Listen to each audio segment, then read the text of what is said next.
approach another post-regulation game, you take a point, but similar to Saturday, you do so getting on the wrong side of it, where you have a lead, surrender it. Just thoughts on today's game and really that last stretch in the third period and then the overtime stanza.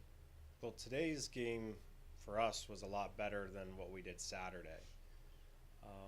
We worked, we managed the puck, we generated offense, we went toe to toe with a pretty good team there. And ultimately, everything we gave them, they scored on. Like, first goal, soft on the wall, don't cover to the net front. Second goal, everybody pretty much went to the wrong spot against one forechecker, which is embarrassing. Not at all what we talk about for structure for our breakouts once again. And then as our D-man recovers to the net front, he gets in the goalie's way and it bounces off of him. Third goal, I haven't seen yet. But we let guys get behind us. We don't close time and space. We let them beat us up the ice. Like, it's just an array of things. Overtime, nobody wants the puck. Like, it baffles me that our best players are on the ice in overtime and we just give the puck up. We just give it up. Like, I'm tired of losing overtime games. I hope they are too. But at some point, somebody's got to will this team to a victory in overtime. We'll touch on that second period and to bring that life back and then to capture that lead into that third period. And Miller, who is continuing to be red hot, can you speak on what were the positives you saw in that span and what that difference was, if you have anything on the initial film without seeing much of the film that switched over to lend to Milker? Well, what we did well was we worked. And that's what we did for that 9-game point streak we were on there. So we got above pucks. We put pucks in good areas. We managed it better, right? Like, we understand that Norfolk is a team that thrives off transition, thrives off turnovers. And that was what practice yesterday was. That's what video yesterday was, is like really buckling down and making sure we're taking care of the puck first and foremost, which we did a really good job of. And the guys got rewarded, once again, for their hard work. Over the weekend, we cheated the game and we didn't get rewarded. And today, we didn't cheat the game. We should have probably had a better outcome. But ultimately, too many mistakes at too wrong of times cost us. Overall, for Vinny Purpura, one who was showing some animation, and he's one that continues conversations in his teaching moments here. What are your thoughts on Vinny Purpura's play today? Of course, gave you guys the effort to win, and is there anything you can provide on insight on that conversation from the bench where he's kind of leading it, and that's a part of the goaltender's job, and he's done a good job with the defense?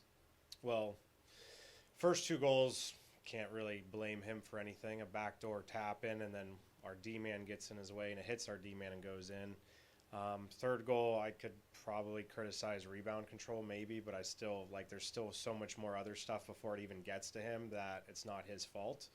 And then even in the overtime, he made a couple good saves, like probably 3 good saves before they finally scored. So the thing that we love about Vinny is his competitiveness. He wants to win. He's a fighter, right? With the opportunity now that's being presented to the goalie tandem with our affiliated guys being up, right? They're fighting for it. They're battling it out with each other, and there's hunger and there's drive and there's will. And ultimately, it sucks for him to get another overtime loss because, once again, I didn't think he played bad at all or cost us the game at all. Final one for you. Next Saturday, we win another rematch with this club right back here on home ice. What do you hope you take from this game, you learn from just initially without seeing much of the film?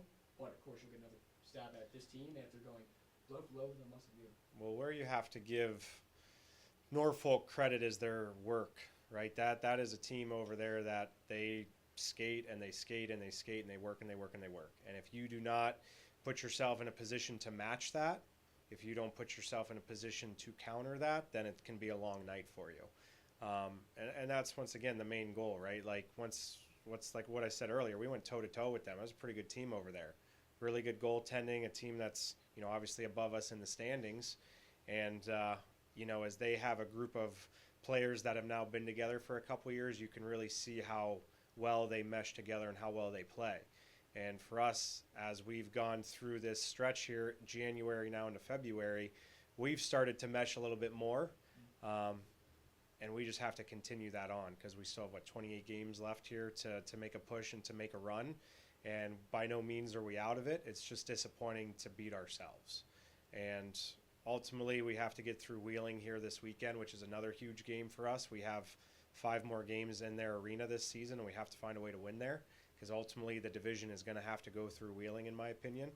And with that, we'll get through Wheeling, and then we'll reassess, next week what we have to do for Norfolk. But the ultimate say is you got to show up and you got to be willing to work and compete against that team, because that's what they bring every game. Thanks for your time, Coach. Yep.